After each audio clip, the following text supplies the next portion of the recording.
ब्रह्मा विष्णु महेश अजर अमर नहीं है, इनका भी आविर्भाव अर्थात जन्म तथा तिरोभाव अर्थात मृत्यु होती है। प्रमाण के लिए देखिए देवी भागवत महापुराण। ब्रह्मा, मैं, विष्णु और शिव ये तुम्हारी प्रभाव से जन्मवान है। हम तो जन्मवान है, हमारा तो जन्म होता है और मरते हैं, नित्य नहीं है, हम अविनाशी नहीं है। फिर इंद्रादि दूसरे देवता नित्य किस प्रकार हो सकते हैं? कृपया अवश्य सुनिए जगत गुरु तत्वदर्शी संत रामपाल जी महाराज के अमृत वचन।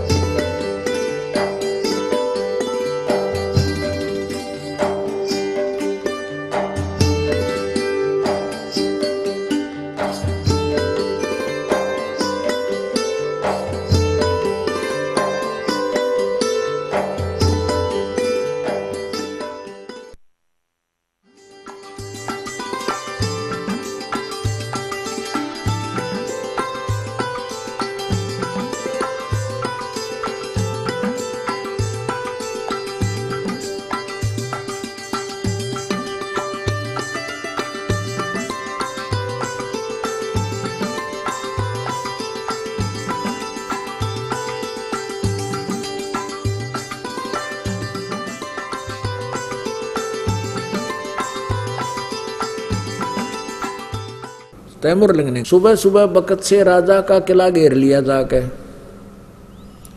और आवाज लगा दी। चारों तरफ घोड़े गूंज रहे हैं। राजा ने कहा अपने मंत्रियों से कि भी किसने आक्रमण कर दिया। अब देखा थोड़ा बहुत सुबह सुबह थोड़ा सा सूर्य उदय होने ही वाला था।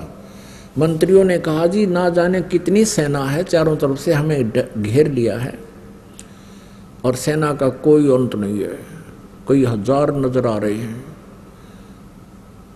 और अब और कोई विकल्प नहीं है, सरेंडर करना पड़ेगा।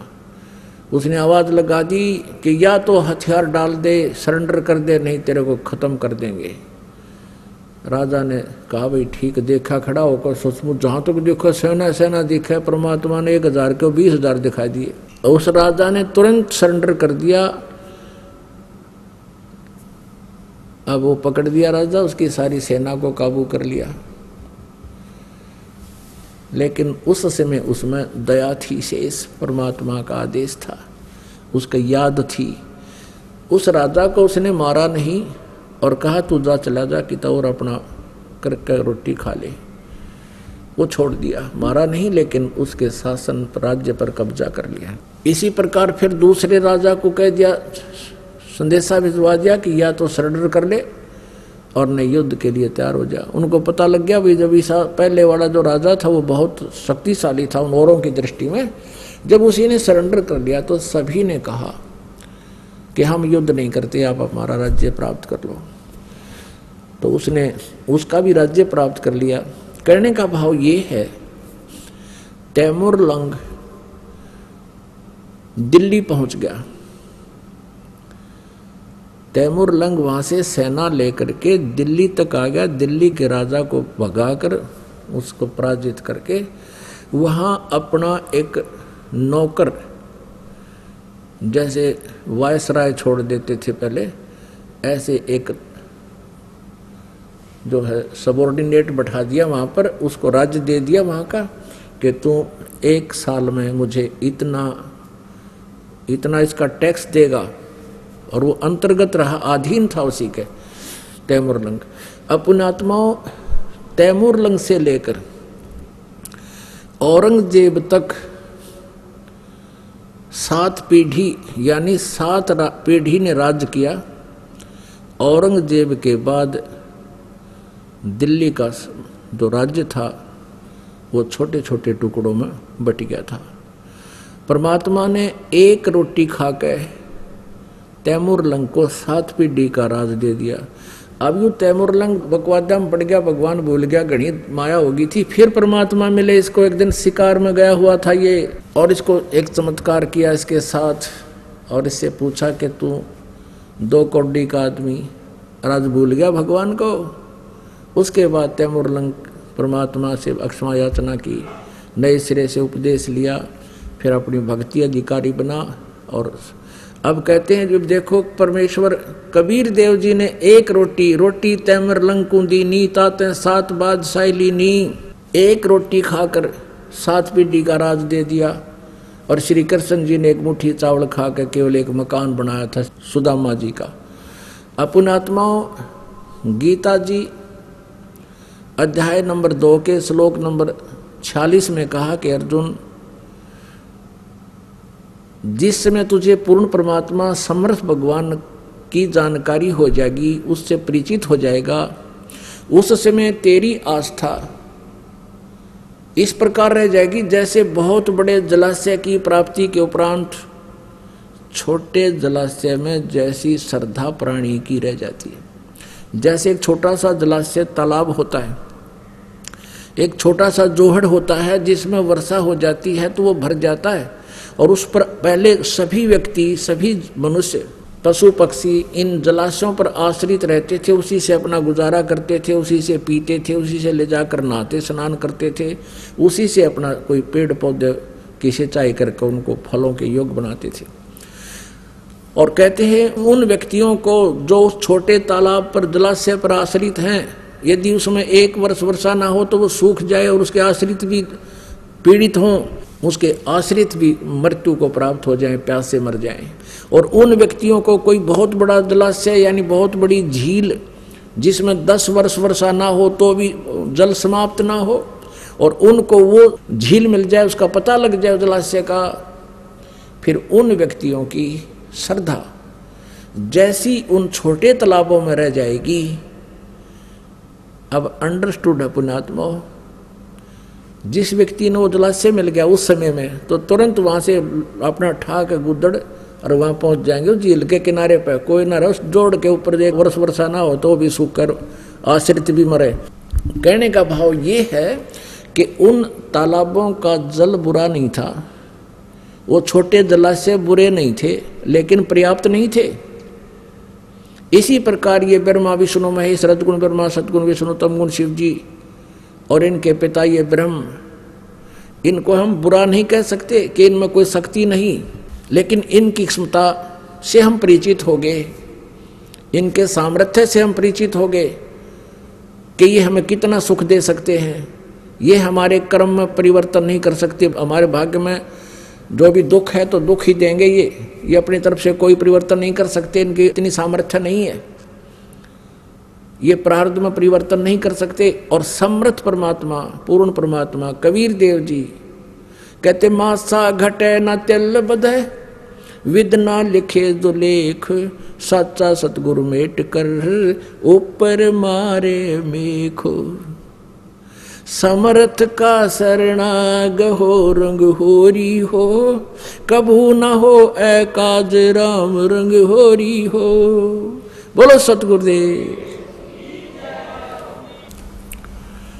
परम पिता परमात्मा पूर्ण ब्रह्म सारी सृष्टि के रचनहार कुल मालिक कबीर देव जी, कबीर साहिब जी, ये हम सब आत्माओं के जनक हैं, ये हम सभी के हितैषी हैं।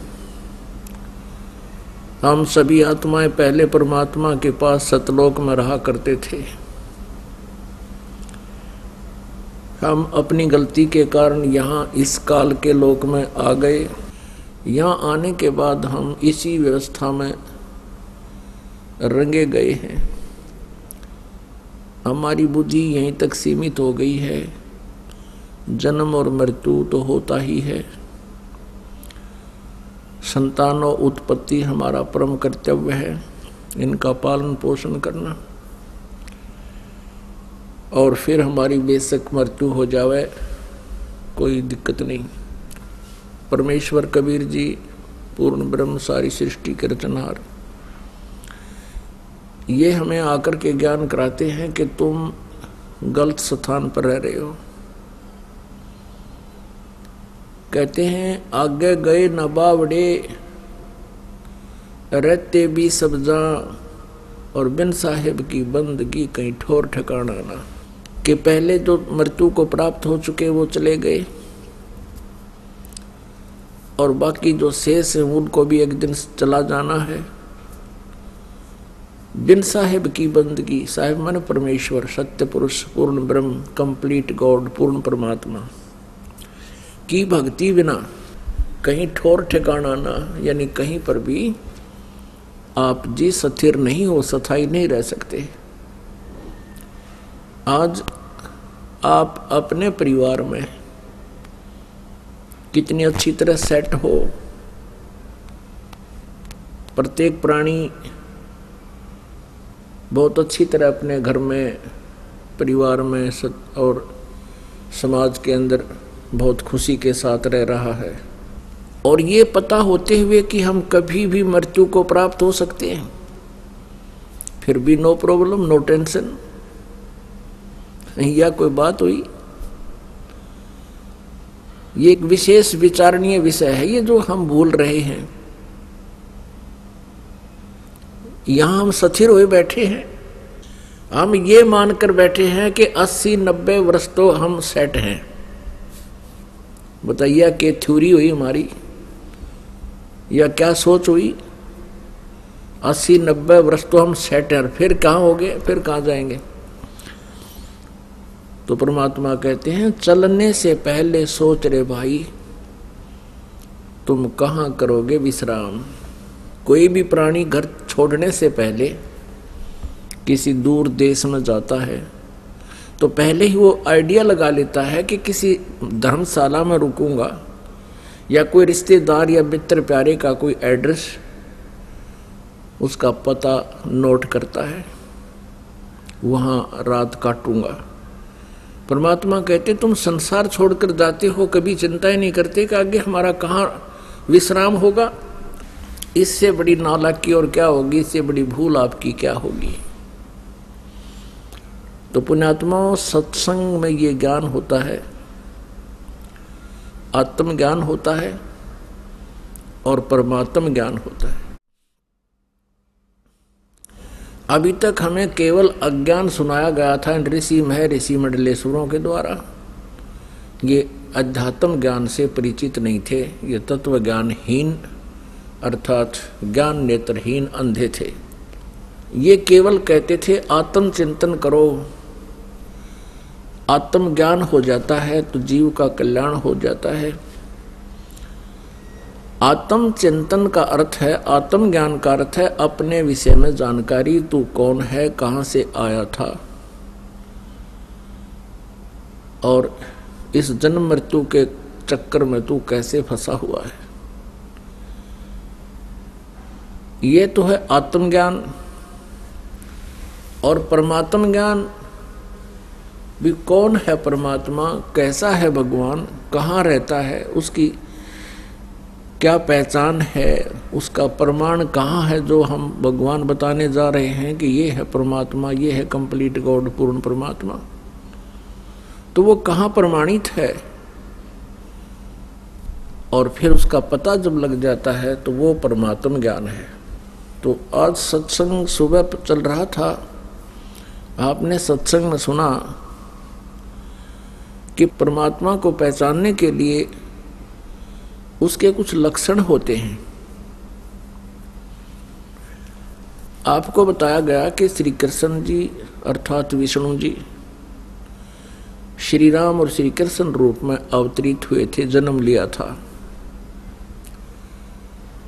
और उन्होंने जो लीलाएं की उन्हीं के आधार से हमने उनको भगवान मान लिया। अब परमात्मा के ये लक्षण नहीं होते जिन सीमित लक्षणों से हमने प्रभु संज्ञा में उनको ले रखा था। जैसे श्री रामचंद्र जी ने कौन सा अद्वितीय काम किया जो हम सुना करते थे कि समुद्र के ऊपर पुल बना दिया था। जब लंका पर चढ़ाई करनी थी सीता जी को छुड़वाने के लिए और 33 करोड़ देवताओं की बंद छुड़वाने के लिए, जो काल इसने रावण ने बंद कर रखे थे अपनी कैद में 33 करोड़ देवता। अब वो पुल कैसे बना था? श्री रामचंद्र जी से पुल नहीं बना था, तभी तो वो समुद्र में खड़े होकर के समुद्र से ही याचना कर रहे थे कि मुझे रास्ता दे दो, और 3 दिन तक घुटनों पानी में खड़ा होकर श्री रामचंद्र जी ने समुद्र से याचना की, लेकिन वो नहीं माना। तब उसको जलाने के लिए अग्निबाण छोड़ना चाहा। तब समुद्र विपर रूप धारण करके बाहर आया और कहा श्री रामचंद्र जी से कि आप मुझे मत जलाओ, इसमें बहुत बड़ा संसार बसा हुआ है। आपकी जो समस्या है उसका समाधान नल और नील के पास है। नल नील नाम के 2 सेवादार सैनिक थे उसमें, श्री राम की सेना में। अब वो नल और नील के पास बताया कि उनके हाथों से पत्थर भी तैर जाते हैं, डूबते नहीं। अब यहां थोड़ा सा संक्षिप्त विवरण देना पड़ेगा कि नल और नील को ये शक्ति कहां से प्राप्त हुई थी। नल और नील ये दोनों आपस में मुसेरे भाई थे, यानी मौसी के बेटे थे। इनकी माताएं बहन थी। इन दोनों के ऊपर एक बहुत बड़ा भयंकर कष्ट था, 3 ताप का। सभी ऋषि महर्षियों से इन्होंने याचनाएं की थी, और देसी वैद्य जितने भी वैद्य थे आयुर्वेदिक, उनसे भी उन्होंने ट्रीटमेंट कराया, कोई राहत नहीं मिली। फिर ऋषि महर्षियों और झाड़ फूक करने वालों से सब जगह उन्होंने अपना इलाज करवाया, कोई राहत नहीं मिली। अब ऋषि महर्षियों ने, संतों ने ये बता दिया कि तुम्हारे ये प्रारब्ध में लिखा हुआ, तुम्हारे भाग्य में लिखा हुआ है, इसको कोई नहीं मिटा सकता। नल और नील तुम्हें आजीवन भोगना पड़ेगा। वो महादुखी थे। जिस व्यक्ति को ये पता लग जाए कि तेरा रोग लाइलाज है, असाध्य हो चुका है, तो उसकी स्थिति वो स्वयं ही जान सकता है। फिर भी आत्मा के अंदर एक विशेष कसक होती है, उसको परमात्मा का दिया हुआ एक विशेष ज्ञान होता है उसको, आत्मा को, कि परमात्मा हमारे सब दुखों को दूर कर सकता है। इसलिए इसको इतना जवाब मिलने के बाद भी ये प्रयत्नशील रहती है। इसी उद्देश्य से नल और नील कबीर परमेश्वर जी के सत्संग में चले गए। उस समय त्रेता युग में परमेश्वर कबीर देव जी मुनिंदर नाम से आए हुए थे। मुनिंदर ऋषि नाम से प्रगट थे, सहस्री रहते हैं परमात्मा। और मुनिंदर ऋषि जी की उन्होंने कहीं कई जगह से महिमा सुनी थी कि बड़े महापुरुष हैं, उनके आशीर्वाद से भयंकर से भयंकर रोग समाप्त हो जाते हैं, भाग्य बदल देते हैं वो प्रभु। नल नील को विश्वास नहीं रहा था कि ऐसे ऐसे मंडलेश्वरों के पास हम जा चुके हैं, ऐसे ऐसे सिद्धों के पास जा चुके हैं, हमें कोई राहत मिली नहीं। फिर भी इत्फाक परमात्मा की रजा होती है। उनको सहज में कबीर परमेश्वर जी का ये सत्संग सुनने का अवसर मिला। ज्यों ही परमेश्वर के चरणों में उन्होंने नमस्कार किया, परमेश्वर ने आशीर्वाद दिया, दोनों के वो रोग ठीक हो गए, कति स्वस्थ हो गए। बड़े अचंभित हुए, चरणों में पड़ के रोने लगे, हे परमात्मा आप कहाँ छुपे थे। सारी कहानी बताई कि हमारे को सब ने ये जवाब दे दिया था कि अब तुम्हारा कहीं इलाज नहीं है। हे परमेश्वर आपने बहुत दया करी हम दुखी दिनों पर। तब परमेश्वर ने कहा बेटा ये तो एक कष्ट दूर हुआ है, आपके भाग्य में तो बहुत कष्ट हैं, असंख्य जन्मों से तुम जन्म और मर रहे हो। उसका परमानेंट ट्रीटमेंट ये है कि आप उपदेश लो हमारे से, अन्यथा और इससे भयंकर आपत्ति भी आप पर आ सकती है। अब नल नील ने कहा भगवान हम आपके शिष्य, आप हमारे गुरु, हमें उपदेश दे दीजिए। परमेश्वर ने उपदेश दे दिया और कहा बेटा सत्संग में आते हैं साधु संत भक्त, कोई रोगी बीमार, क्योंकि कबीर परमेश्वर के पास भी दुखी प्राणी ज़्यादा आते थे, कोई लंगड़े लूले, कोई अंधे गूंगे, कोई वृद्ध बीमार, तो कहते थे भगवान के भाई इनकी सेवा किया करो, परमात्मा की आत्माएं हैं। तो नल और नील वृद्धों के, बीमारों के बर्तन कपड़े साफ करने के लिए सत्संग के दौरान, सत्संग के दिनों में जब वो वहाँ आकर भंडारा होता था वहीं रुकते थे, दरिया के किनारे सत्संग हुआ करते थे, तो वो क्या करते थे, उनके बर्तन कपड़े ले जाते। पहले साबुन वगैरह होते नहीं थे, पहले कपड़े को बहुत देर तक जल में गीला करना पड़ता था और बर्तनों को भी ऐसे ही पहले पानी में भिगो दिया करते थे। तो दरिया के किनारे उन कपड़ों को वो दोनों कुछ पत्थर के नीचे दाब देते थे और जल में भिगो देते थे। ऐसे ही बर्तनों को पानी में डबो करके रख देते थे। वो सत्संग में सुने हुए चर्चाओं पर विचार करते थे, परमात्मा के द्वारा दिए गए वचनों पर विचार करते थे और फिर अपनी सतिथि पर भी वो प्रतिदिन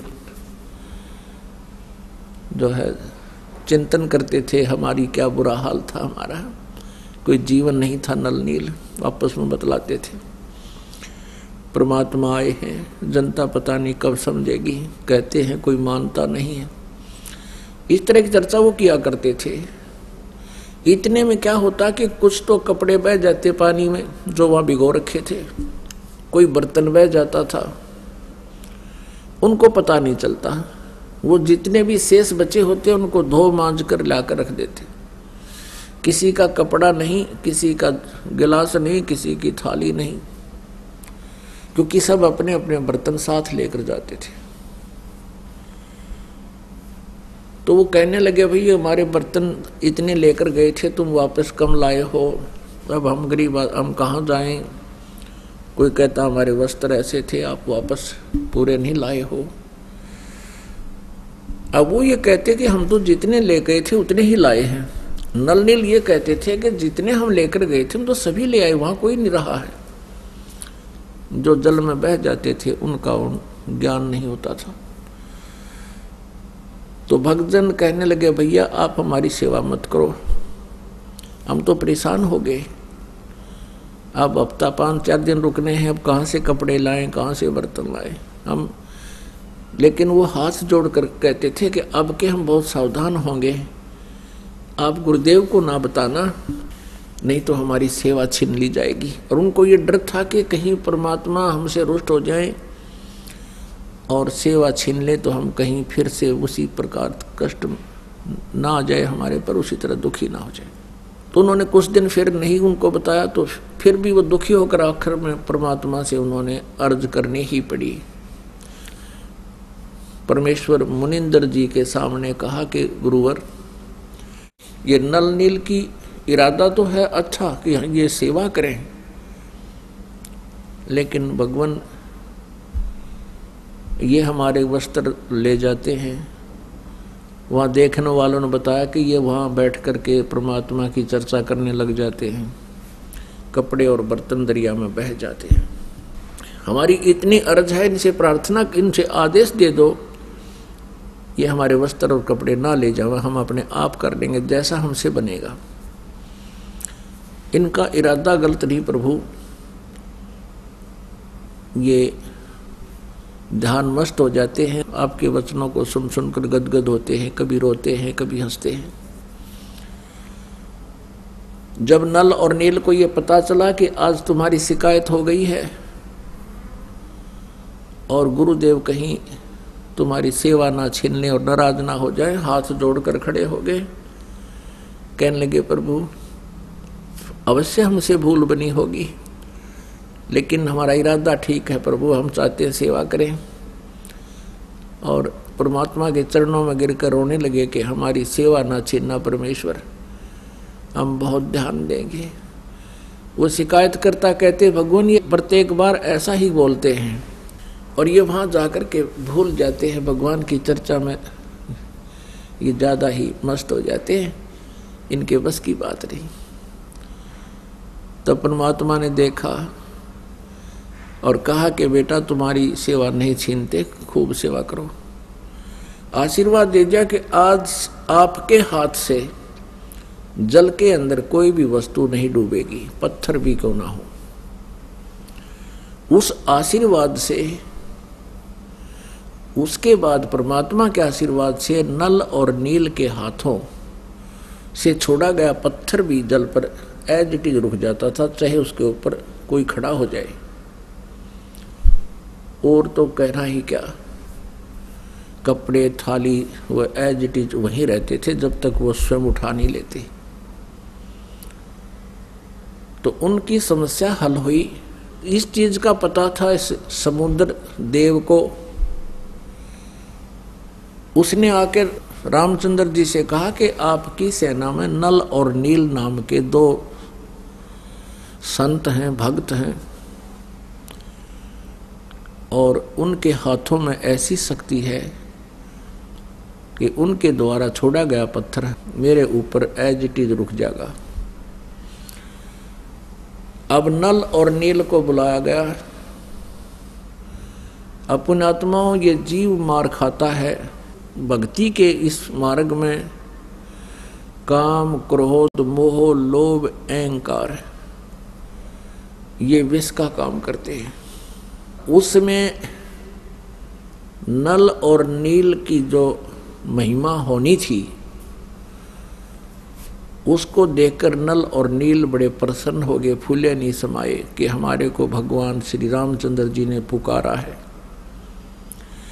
और कहा रामचंद्र जी ने कि भी क्या तुम्हारे हाथों से पत्थर तैर जाते हैं? दोनों ने कहा हाँ जी। कहा भी ठीक है, हमें एक एक्सपेरिमेंट करके दिखाओ, ट्राई करो। उन्होंने उठाया, पत्थर जल पे रखा, वो डूब गया।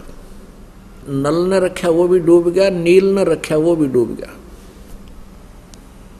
अब समुद्र की तरफ श्री रामचंद्र जी ने देखा, शायद वो कहना चाह रहे हों कि समुद्र तो झूठ बोल रहा है, इनके हाथों में कोई शक्ति नहीं। अब समुद्र ने कहा कि भगवान इनके हाथों में शक्ति थी, लेकिन आज इन्होंने अवश्य कोई त्रुटि की है। तब समुद्र ने कहा कि नल नील, आज तुमने क्या गलती कर दी? दोनों ही वो बहुत अचंभित थे कि आज क्या हो गया हमें। फिर उनको याद आया कि आज हमने अपने गुरुदेव को याद नहीं किया। अब यहाँ मार खाता ये प्राणी, उन्होंने ये सोच लिया कि यदि हम अपने गुरुदेव से अर्ज करेंगे तो रामचंद्र जी और ये सेनानियों सोचेंगी इनके पास शक्ति नहीं, ये कहीं और से मांग कर लाए। इस अभिमानवश उन्होंने अपने मालिक को याद नहीं किया, परमेश्वर को, और अपनी प्रभुता दिखानी चाहिए। वो उनके हाथों से वो पावर गई। अब समस्या ज्यों की तो तब नल और नील ने परमात्मा को याद किया, मुनिंदर जी को याद किया। गुरुदेव अक्षमा करो, हमसे कोई भूल बनी है, अक्षमा करो, हमसे कोई भूल बनी है। और श्री रामचंद्र जी पर तो दुख का पहाड़ टूटा हुआ था, उसने भी अर्ज की परम पिता से, परमेश्वर से। हम सभी आत्माएं उसी परमेश्वर की हैं। और पुण्यात्माओं कहते हैं, जहां जन की महिमा सुनो तहां मैं गवन करंत, तो मुझे पुकारते हैं। पिछले संस्कारी कोई हंस होते हैं, उनके लिए भी कहते हैं, मैं तुरंत वहां पहुंच जाता हूं। मुनिंदर रूप में परमेश्वर कबीर जी सामने आते हुए नजर आए। नल और नील का ध्यान उधर गया जिधर परमात्मा रहे थे, दृष्टि गई उधर, देखा कि गुरुदेव आगे, गुरुदेव आगे, वो आगे महाराज, वो आगे महाराज। सभी ने देखा, एक टक सामने एक महापुरुष ऋषि आ रहे हैं। नल और नील ने दंडवत प्रणाम किया। श्री रामचंद्र जी ने भी चरण लिए। श्री रामचंद्र जी ने कहा कि भगवान, आज आपके शिष्यों से ये पत्थर नहीं तैरे, जल के ऊपर पत्थर नहीं तैरे। परमेश्वर ने कहा कि आज के बाद इनके हाथों से ये तैरेंगे भी नहीं, क्योंकि इनके अंदर अभिमान आ गया। ये भूल गए भगवान को, ये स्वयंभू बनना चाहते थे। आज के बाद इनके हाथों में कोई पावर नहीं रहेगी। अब परमात्मा याद दिलाते हैं कि जैसे माता गर्भ को रखे यतन बनाए, ठेस लगे तो क्षीण होवे तेरी ऐसे भक्ति नसाए। जैसे माता गर्भवती माता, पेट में बालक होता है, वो बहुत चिंतित रहती है। रात्रि के समय करवट लेते समय भी वो उधड़क जाती है कि कहीं मेरे बच्चे पर जोर तो नहीं आ गया, मेरा गर्भ नष्ट तो नहीं हो जाएगा। चलती है तब भी ऊंचे नीचे पर पैर रखकर बहुत ध्यान से चलती है, कहीं मेरा बच्चा, मेरा गर्भ ना खराब हो जाए। तो ऐसी सावधानी करने से माता अपने गर्भ को प्रफुल्लित करके एक लाल प्राप्त कर लेती है, बेटी या बेटा। तो यहां परमात्मा कहते हैं जैसे माता गर्भ को रखे यतन बनाए और ठेस लगे तो छिन्न होवे तेरी ऐसे भक्ति जावे। तो इस प्रकार आप जी ने अपनी भक्ति को बचा के रखना है।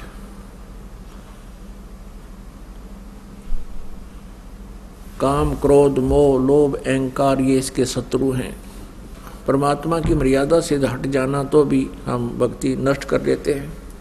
परमेश्वर कबीर जी से श्री रामचंद्र जी ने कहा कि भगवान, ऐसे ऐसे कहानी सारी अपनी जो ना कहानी सुनाई कि मैं रामचंद्र हूँ, दशरथ पुत्र, और मुझे वनवास प्राप्त है। उस वनवास के कष्ट में एक और कष्ट हमें आ गया कि रावण, लंकापति रावण ने मेरी पत्नी उठा ली, उसको कैद कर रखा है। उसको हम छुड़वाने के लिए बहुत प्रयत्न कर चुके हैं। हमने बहुत शांति दूत भेजकर भी प्रार्थना की है, पर वो मानता नहीं। और हमने सेना लेकर जाना है, ये पुल बनाना था इस समुद्र के ऊपर। प्रभु, आप अपने शिष्यों को शक्ति दे सकते हो, मुझ पर भी कृपा करो, मेरा ये कार्य सिद्ध हो। तब परमेश्वर कबीर जी ने कहा कि मैं अभी इस पहाड़ के चारों तरफ, मुझे पता था तेरी आपत्ति का, इस पहाड़ के चारों तरफ अपनी सोटी से, एक पहाड़ था वहां से कम 4-5 किलोमीटर की दूरी पर, इस पहाड़ के चारों तरफ मैंने रेखा खींच दी है अपनी सोटी से, डंडे तक। इसके बीच बीच के पत्थर मैंने हल्के कर दिए हैं, फ्लोटिंग बना दिए, इनको आशीर्वाद दे दिया। और इस पहाड़ से जितना तुम बना सकते हो पुल बना लो। एक्सपेरिमेंट के लिए हनुमान जी को भेजा, वहां लाया, वहां से पहाड़ पत्थर उठा के उसको पटक दिया, वहां पर वो कई टुकड़े हो गया। उनको उठा करके फिर नल और नील में एक और कारीगरी थी, एक विशेषता थी, वो शिल्पकार भी थे। नल और नील ने उनको छोल कूट पीट के एक दूसरे में फंसाया था और वहां रखे गए, तब वो पत्थर तैरे थे, तब वो पुल बना था। अब हम सुना करते थे, जैसे हनुमान जी क्या करते थे, हनुमान जी पत्थर वहां से, क्योंकि 4-5 किलोमीटर से उठा के लाना था और पुल के ऊपर भी आगे चल चल के डालना था, लंबाई बहुत बढ़ती चली गई थी। हनुमान जी क्या करते थे, पत्थर पर राम लिख लेते थे, राम,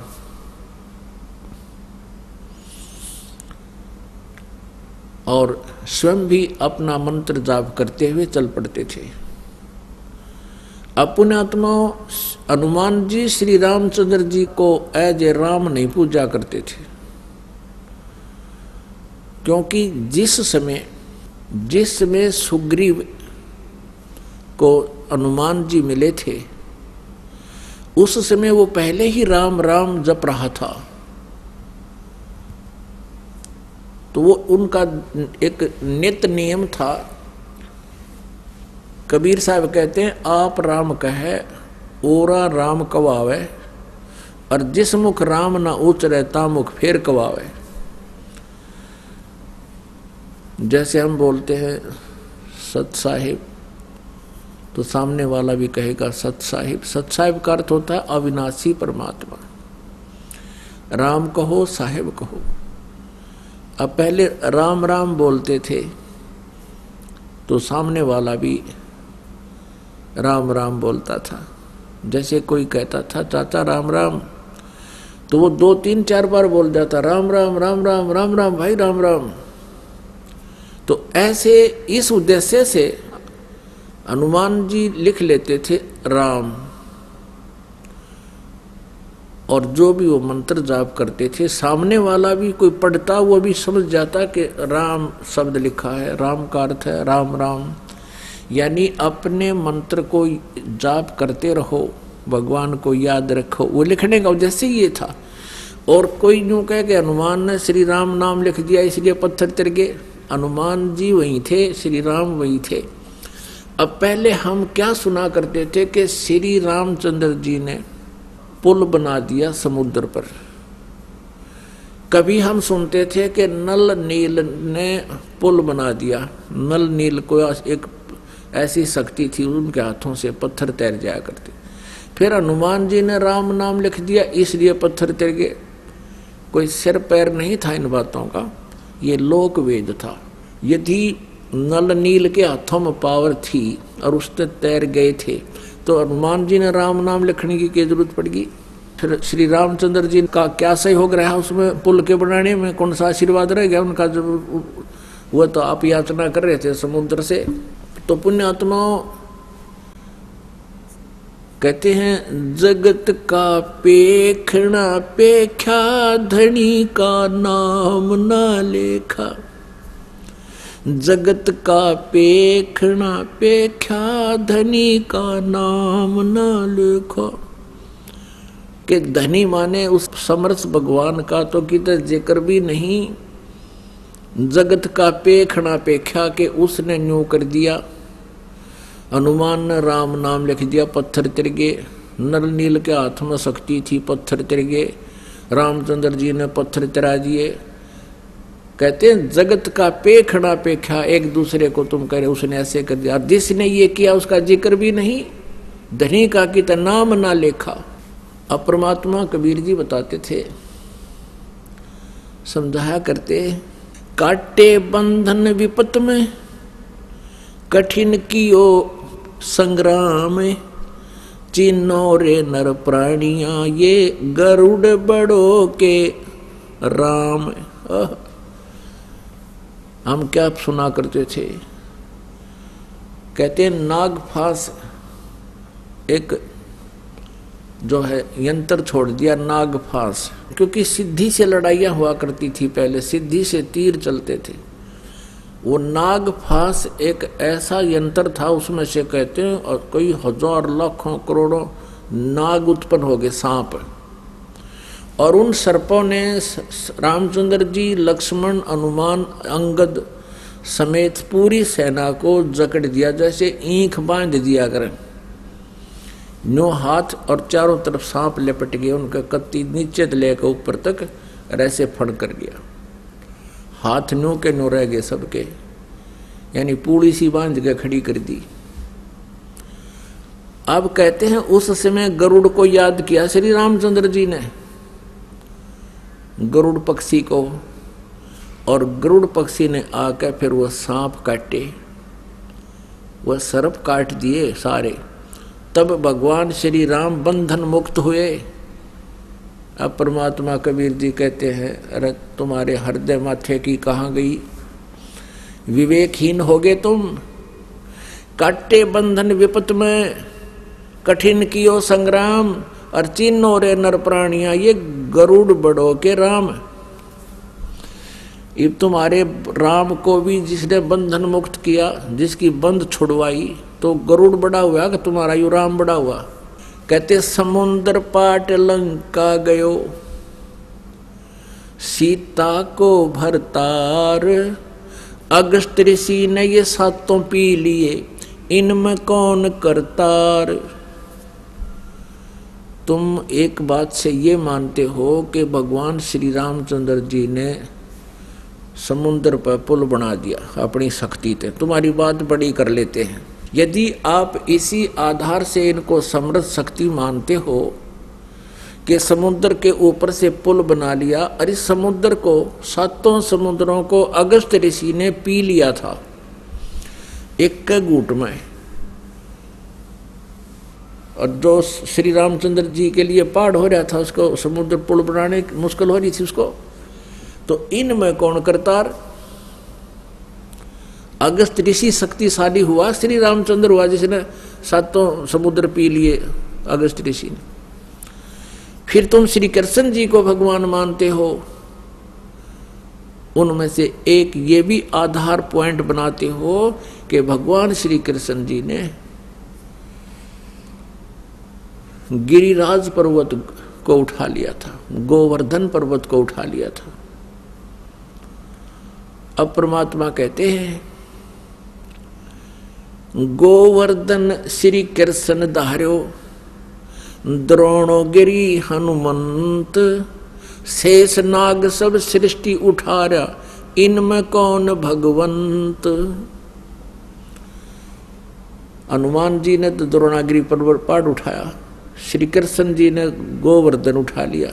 और तुम लोक वेद सुनाते हो, तुम्हारी पौराणिक कथाएं हैं पौराणिक के शेष नाग ने सारी सृष्टि, सारे ब्रह्मांडों को अपने सिर पर धर रखा,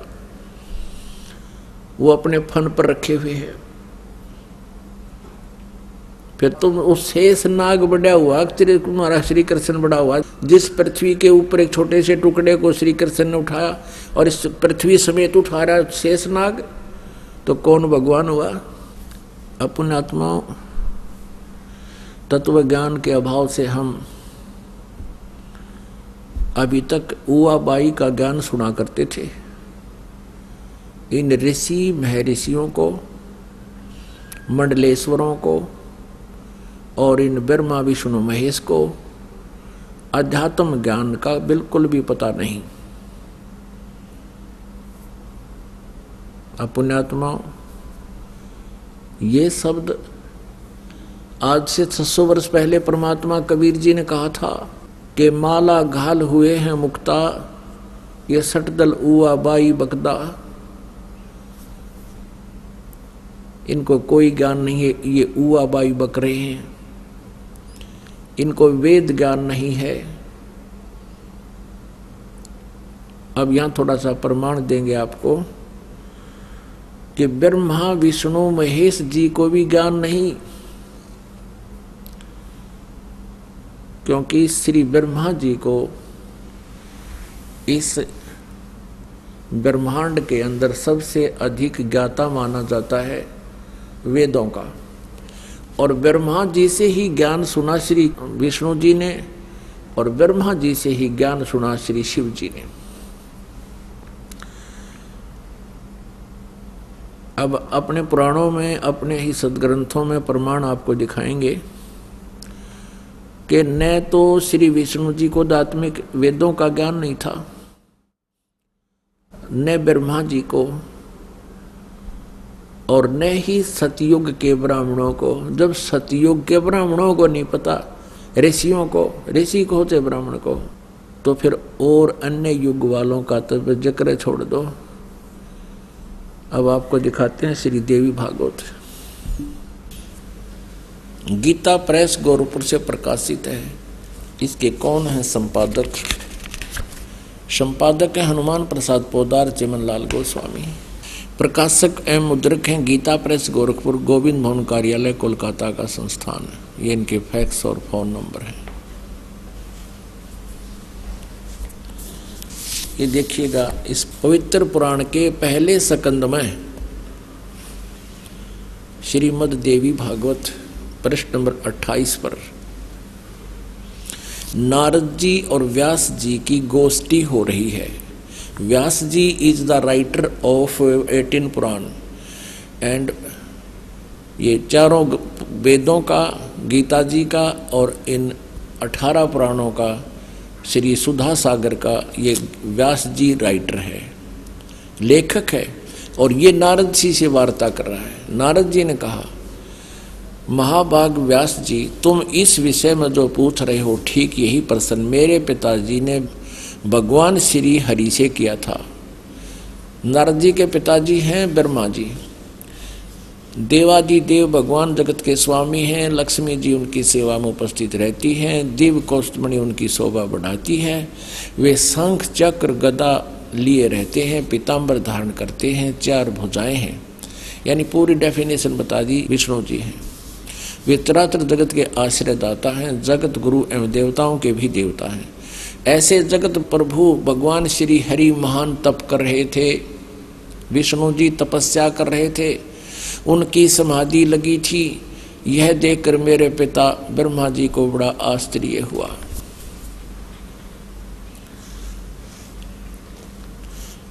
अतः उन्होंने उनसे, यानी ब्रह्मा जी ने विष्णु जी से जानने की इच्छा प्रकट की। ब्रह्मा जी ने पूछा, प्रभु आप देवताओं के अध्यक्ष, जगत के स्वामी और भूत भविष्य एवं वर्तमान सभी जीवों के एकमात्र शासक हैं। भगवान फिर आप क्यों तपस्या कर रहे हैं और आप किस देवता की आराधना में ध्यान मग्न हैं? मुझे असीम आश्चर्य तो ये हो रहा कि आप देवेश्वर, यानी सब देवों के मालिक, सब भगवानों के भगवान, ब्रह्मा जी विष्णु को कह रहा भगवानों के भगवान है, एवं सारे संसार के शासक होते हुए भी समाधि लगाए बैठे हैं। अब विष्णु जी ने क्या उत्तर दिया? ब्रह्मा जी के विनीत वचन सुनकर भगवान श्री हरि बोले, ये वचन बोले। श्री हरि उनसे कहने लगे, ब्राह्मण सावधान होकर सुनो, मैं अपने मन का विचार व्यक्त करता हूँ। देवता, दानव, मानव सब यही जानते हैं कि तुम सृष्टि करते हो, मैं पालन करता हूँ और शंकर संहार किया करते हैं। किंतु फिर भी वेद के पारगामी पुरुष अपनी युक्ति से यह सिद्ध करते हैं कि रचने, पालने और संहार करने की यह योग्यता जो हमें मिली है, इसकी अधिष्ठात्री शक्ति देवी है। वे कहते हैं कि संसार की सृष्टि करने के लिए तुम में राजसी शक्ति का संचार हुआ है। इसी ये भी सिद्ध हो रहा कि रजगुण ब्रह्मा, सतगुण विष्णु, तमगुण शिव जी हैं। मुझे सात्विक शक्ति मिली है और रुद्र में तामसी शक्ति का आविर्भाव हुआ है। सुवर्त प्रत्यक्ष और परोक्ष दोनों उदाहरण मैं तुम्हारे सामने रखता हूँ, सुनो। यह निश्चित बात है कि उस शक्ति के अधीन होकर ही मैं, यानी विष्णु, शेष नाग की सैया पर सोता हूँ। सृष्टि करने का अवसर आते ही जाग जाता हूँ। मैं सदा तप करने में लगा रहता हूँ और उस शक्ति के शासन से मैं कभी मुक्त नहीं रह सकता। कभी अवसर मिला तो लक्ष्मी के साथ सुखपूर्वक समय बिताने का सौभाग्य प्राप्त होता है। मैं कभी तो दानों के साथ युद्ध करता हूँ। अखिल जगत को, यानी सारे जगत को भय पहुंचाने वाले दैत्यों के विकराल शरीरों को शांत करना मेरा परम कर्तव्य हो जाता है। ये भी सिद्ध हो रहा है, परमात्मा कहते कबीर जी, तन दर सुखिया कोई ना देखा, जो देखा सो दुखिया हो। और ब्रह्मा विष्णु महेश्वर दुखिया जिन ये राह चलाई हो। ये कहता मैं सदा तप करने में लगा रहता हूँ और शक्ति के शासन से कभी मुक्त नहीं रह सकता। कभी अवसर मिला तो लक्ष्मी के साथ थोड़ा सा सुखपूर्वक समय व्यतीत करता हूँ और फिर राक्षसों के साथ लट्ठम लट्ठा रहता हूँ, दानों के साथ युद्ध करता रहता हूँ। इनको सुख नाम की चीज नहीं, आपस स्वीकार कर रहे हैं भगवान। और अब देखो विष्णु जी कह रहे हैं मुझे सब प्रकार से शक्ति के अधीन होकर रहना पड़ता है, मैं पराधीन हूँ। और उन्हीं भगवती यानी दुर्गा शक्ति को का मैं निरंतर ध्यान किया करता हूँ, उसी की पूजा करता हूँ। ब्रह्मा जी, मेरी जानकारी में, मेरे स्पिरिचुअल नॉलेज में इस भगवती शक्ति से बढ़कर दूसरे कोई देवता नहीं। अब आ लिया अंत विष्णु जी के आध्यात्मिक ज्ञान का। नो कह दुर्गा तो ऊपर कोई भगवान को ना, जितनी मन जानकारी है। अब पुण्यात्माओं, ये हैं श्री विष्णु जी के आध्यात्मिक ज्ञान के वचन। कहते हैं कि मेरी जानकारी में, मेरे आध्यात्मिक ज्ञान में, जितना मुझे ज्ञान है मेरी जानकारी में, दुर्गा जी से ऊपर कोई परमात्मा नहीं है, कोई देव नहीं है। ये सुप्रीम पावर है, इसलिए मैं इसकी भक्ति करता हूं। अब पुण्यात्माओं, इससे आपको अंडरस्टूड होगा कि ना तो नारद ने ज्ञान, ना व्यास को ज्ञान, ना ब्रह्मा को ज्ञान, क्योंकि वो विष्णु जी को सर्वेश्वर बता रहा है, सारे जगत के पालक, सबके शासन, फिर तुम भी ध्यान लगा रहे हो। और ये कहते हैं भगवान श्री विष्णु जी कह रहे हैं कि मैं कितना दुखी,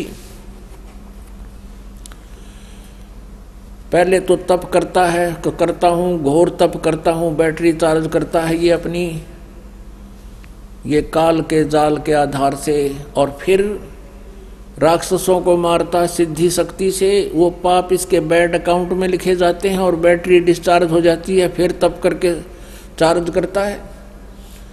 और खुद स्वीकार करते हैं भगवान विष्णु जी के मैं महादुखी हूँ, कभी तो तप करता हूँ, फिर राक्षसों के साथ युद्ध करता हूँ, कभी समय मिला थोड़ा बहुत तो लक्ष्मी के साथ कुछ समय के लिए रह पाता हूँ, ना तो यहाँ ऐसी दुर्गति हो रही है।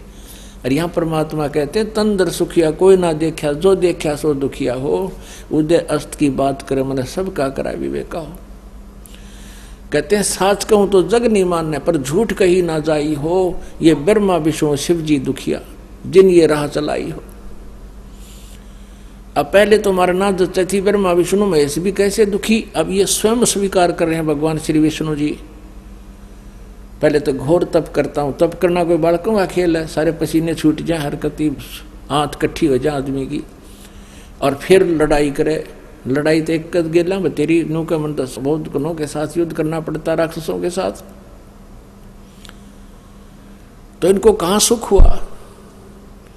तो इससे आपको पता लग जाएगा कि आप कितने सुखी हो सकते हैं इस लोक में। हम जिनको हम सुप्रीम पावर मान्या करते थे, जिनको हम महासुखी मान्या करते थे, भगवान मान्या करते थे, ये आप पे महादुखी। और फिर इनके स्पिरिचुअल नॉलेज का अपना पता लग गया, आध्यात्मिक ज्ञान का। श्री विष्णु जी को कितना ज्ञान कि मैं देवी तो ऊपर को भगवान ने ना जानता। अब श्री देवी जी क्या कहती हैं 562 पृष्ठ पे देखिएगा, हिमालय को उपदेश दे रही हैं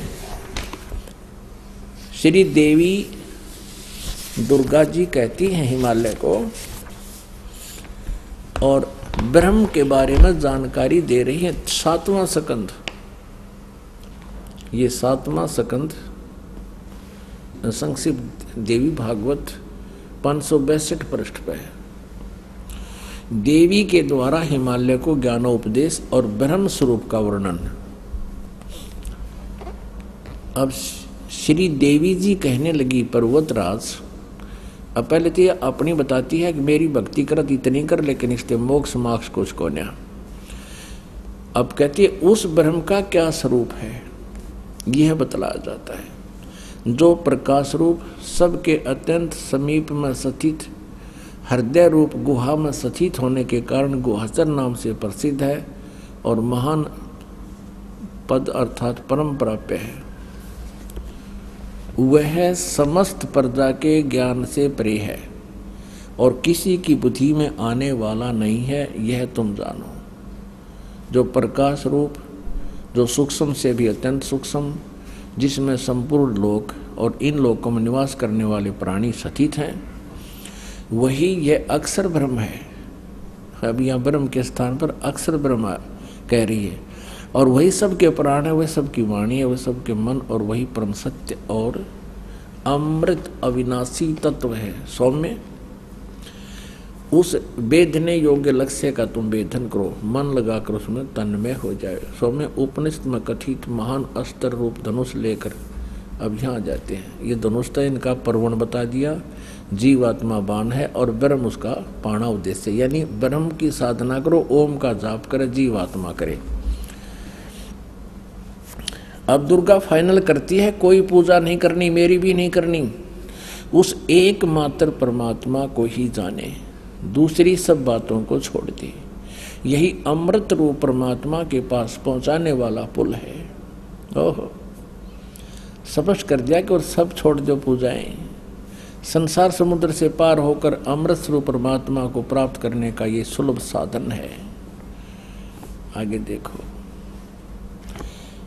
इस आत्मा का ओम के जप के साथ ध्यान करो, इससे अज्ञान में अंधकार से सर्वथा परे और संसार समुद्र से पार, उस पार जो ब्रह्म है उसको पा जाओगे, तुम्हारा कल्याण हो। और वो कहाँ रहता है? वह यह सबका आत्मा ब्रह्म, ब्रह्म लोक रूप दिव्य आकाश में स्थित है। यानी ओम नाम से ब्रह्म प्राप्ति है और ब्रह्मलोक प्राप्ति है। अब ब्रह्मलोक में चले जाओगे, ओम नाम का जाप करो। ये दुर्गा जी बता रही है। अपने आत्माओं, दुर्गा जी ने बता दिया कि ब्रह्म इज कंप्लीट गॉड,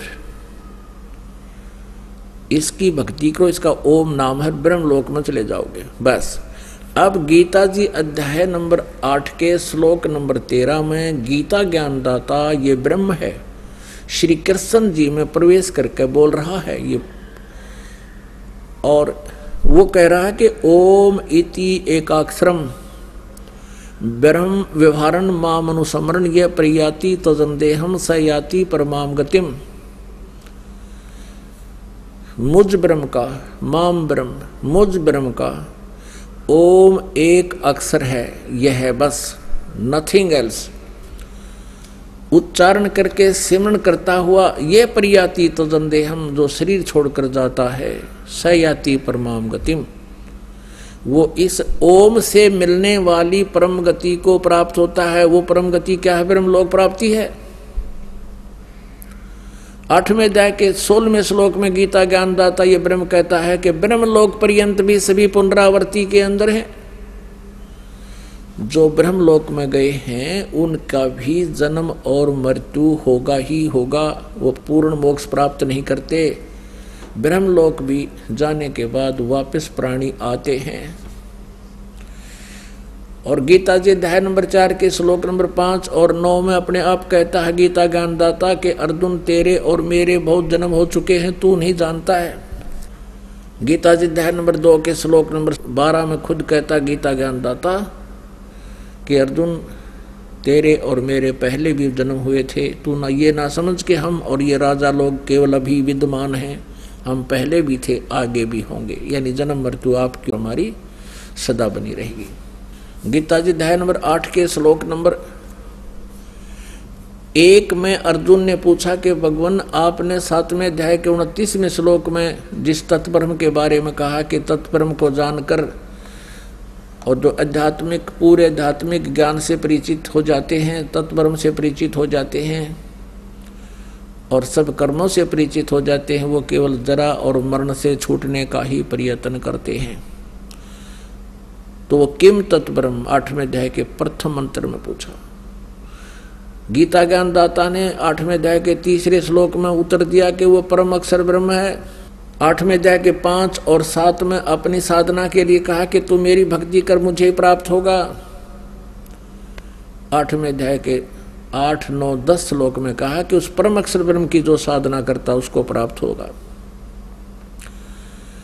अध्याय नंबर 15 के श्लोक नंबर 1 से लेकर 4 और 16 और 17 में 3 प्रभु बताए हैं। उल्टे लटके हुए संसार रूपी वृक्ष, ये संसार रूपी वृक्ष है, जड़ उसकी पूर्ण परमात्मा समझो। तीनों गुण रूपी शाखा, रजगुण ब्रह्मा, सतगुण विष्णु, तम गुण शिवजी रूपी शाखाएं जानो।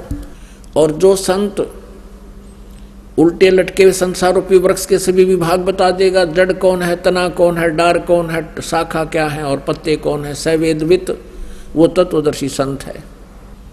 गीता जी अध्याय नंबर 4 के श्लोक नंबर 34 में कहा कि अर्जुन उस तत्व ज्ञान को जो 4थे अध्याय के 32वें श्लोक में कहा, जिसके विषय में कि वो सच्चिदानंद घन ब्रह्म की वाणी में ब्रह्मणे मुखे विस्तार से कहा गया है, जो भगवान ने स्वयं आकर बताया है परम अक्षर ब्रह्म ने, वो ज्ञान, वो कबीर वाणी, वो तत्व संत, वो तत्व ज्ञान है।